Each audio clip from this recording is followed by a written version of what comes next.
My name is Romesha. I'm 23 years old and I have a story.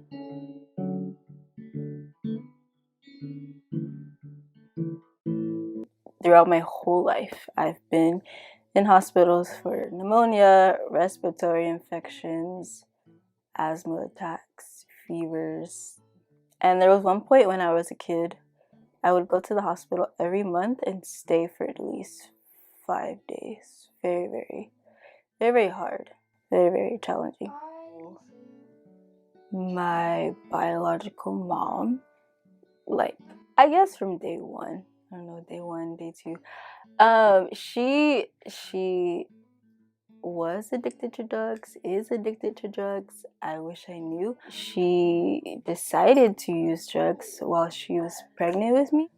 When she gave birth, it was like, you're in this hospital now, and this hospital is your home from now on. So who took care of you? For the first 2 years, I had really bad lungs and really bad respiratory issues. I was very small, only 1 pound at birth, and so I was stuck in the hospital for the first 2 years.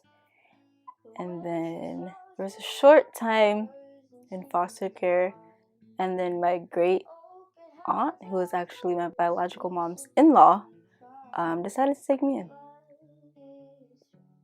Where are your parents now? I don't know. I never have met my father, and my biological mom, I don't remember. Maybe I was like 14. I think I seen her in passing, like at a grocery store somewhere. She was like, hello. I was told that there was a phone call that no one in my biological family wanted to take me. No one wanted to, I guess, take the responsibility. And so they called my mom and they're like, hey, nobody wants her. Do you want to take her? She was like, yeah. So that's how I would go to her house every weekend. They would see, I think I went to her house every weekend for a couple months, and they would see how I would do before they permanently placed me in the house. I remember she had this big house. I just remember feeling afraid. I was small, but feeling super small and being afraid. Do you remember asking questions as a child about your parents? My great aunt, or my mom, she's a mom. Yeah, she has this like scar because she obviously had a C-section from the kids that she had. And I think I asked a question about it. I was like, what is that? And she was like, oh, it's my scar from my C-section. And then I think I asked, like, maybe I was like 5, maybe 5 or 6. And I think I asked, like, oh, for me? Like, when you had me? And then that's when she told me, like, oh, I didn't have you. And I remember I started crying. I think it felt like, whoa, like I thought you were my mom this whole time and you're not. Like, who are you? And I remember I was crying. I think it was shock. It was like, oh snap, like you're not my parent. It was the age where like kids start to talk about their parents and, oh, my mom does this and my dad does this, my mom does this and my dad does this. And so it was hard because it's like, oh, I just have a mom. And then it's like, oh, your mom's not even your mom. So you didn't ask her where your mom was? I knew that she was a part of the family at that time. When I was younger, I went to her house for, I think it was Thanksgiving, and I like met all my siblings for the first time. She was introduced as my aunt.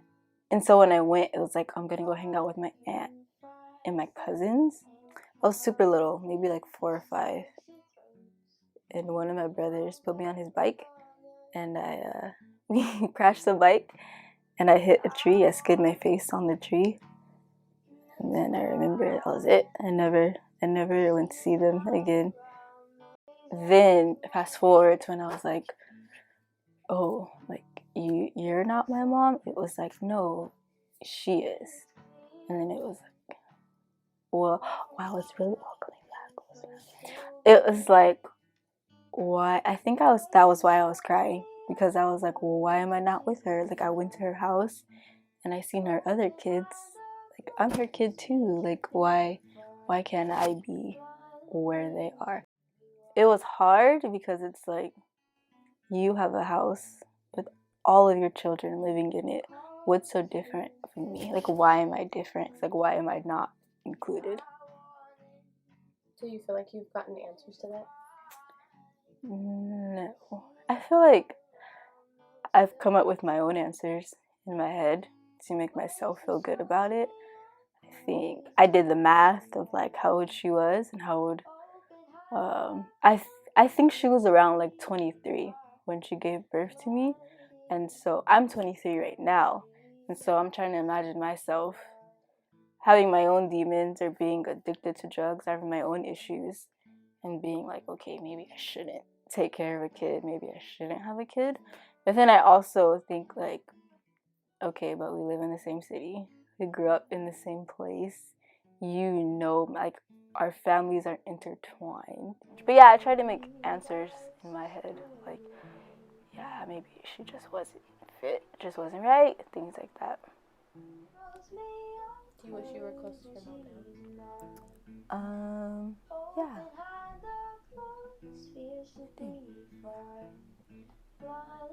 Has she ever reached out? No, I think the closest it's been is a Facebook request. So I think, or Facebook friends. I think that's closest. How do you think that your story has affected you as an adult?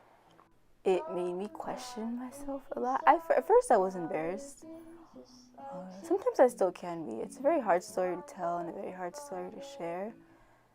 It made me just kind of question who I was, kind of like, do I belong to someone? My great aunt was great. She is great. But it's really hard when you just don't know your parents. You just don't know where you came from.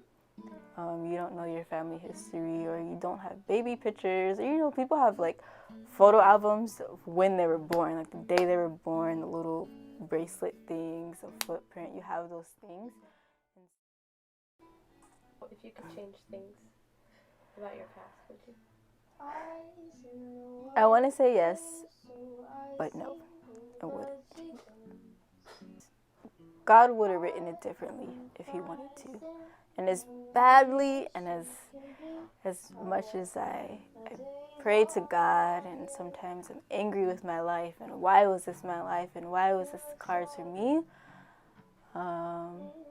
God has shown me why. Maybe I never would have studied the Bible if none of that happened. Maybe I never would have questioned God. Maybe I never would have prayed to God if I had the life that I wanted.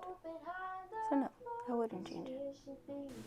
And what would you say to somebody who's gone through similar things? I understand you. I feel your pain. Embrace your story. It's powerful. No one is like you. That's your superpower. No one is like you. We all have our stories for a reason.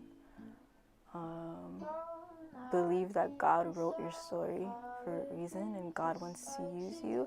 God wants a relationship with you, first of all, but God wants to use you to tell your story, to share your story. Wait, Lid.